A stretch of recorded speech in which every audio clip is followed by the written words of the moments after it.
Bagaimana jika sebuah negara perlahan menghilang? Bukan karena perang, bukan karena bencana alam, tapi karena tak ada lagi yang lahir.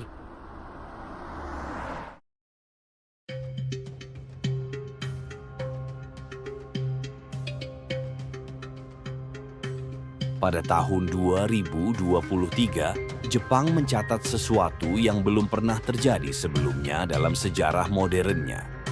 Kurang dari 800.000 bayi lahir dalam setahun.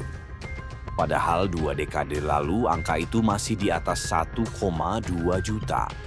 Tingkat kelahiran Jepang atau yang disebut total fertility rate kini hanya 1,2.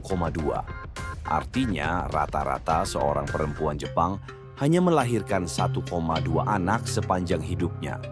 Untuk sebuah populasi bisa bertahan stabil, angka itu harus 2,1. Jepang tidak setengah jalan menuju krisis. Jepang sudah di dalam krisis itu.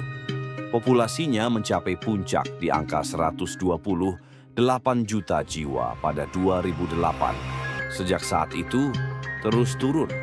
Proyeksi PBB memperkirakan pada tahun 2100, populasi Jepang bisa menyusut hingga tinggal 60 juta jiwa.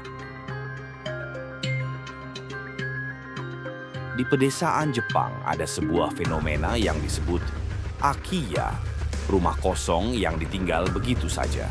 Lebih dari 9 juta rumah di Jepang kini berstatus Akiya. Pintunya terkunci dari dalam kenangan.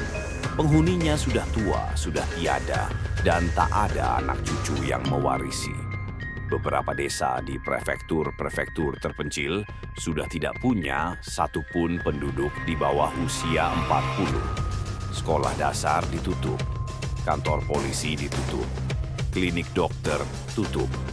Pemerintah daerah sudah mulai menawarkan rumah gratis, bahkan dengan uang tambahan, asal ada yang mau pindah ke sana.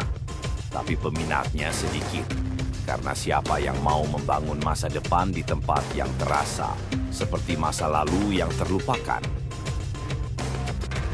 Masalahnya bukan hanya soal jumlah, masalahnya adalah struktur.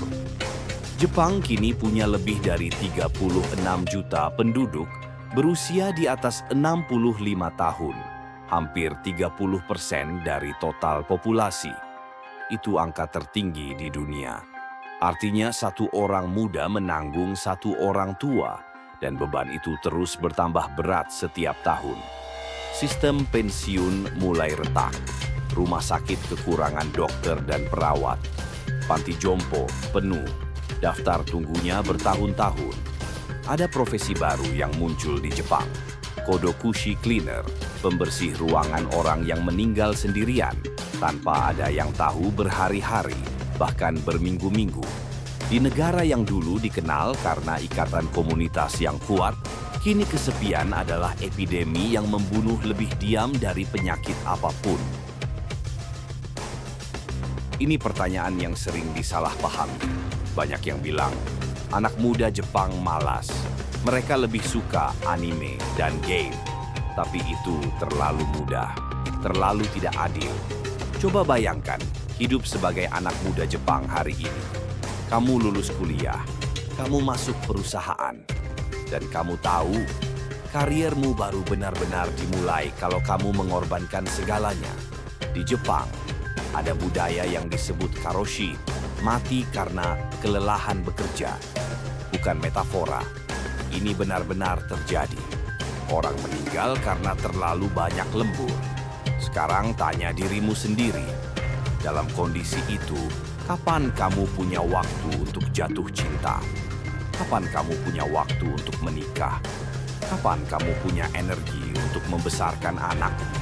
Biaya hidup di Tokyo setara dengan New York atau London. Tapi gaji rata-rata tidak naik signifikan dalam 30 tahun terakhir. Lalu ada tekanan sosial.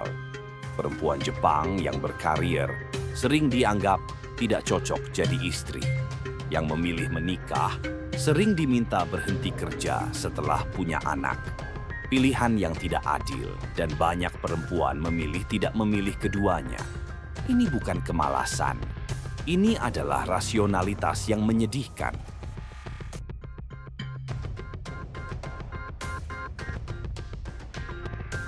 Jepang tidak diam. Mereka mencoba berbagai cara. Robot dan otomasi, Jepang adalah salah satu negara dengan kepadatan robot industri tertinggi di dunia. Mereka mengganti tenaga manusia yang tidak ada dengan mesin. Imigrasi terbatas. Jepang secara historis sangat tertutup soal imigrasi. Tapi perlahan, mereka mulai membuka pintu untuk pekerja asing, meski masih dengan syarat ketat.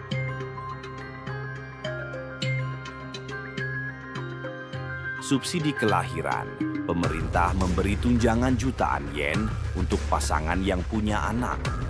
Beberapa daerah bahkan memberi rumah gratis.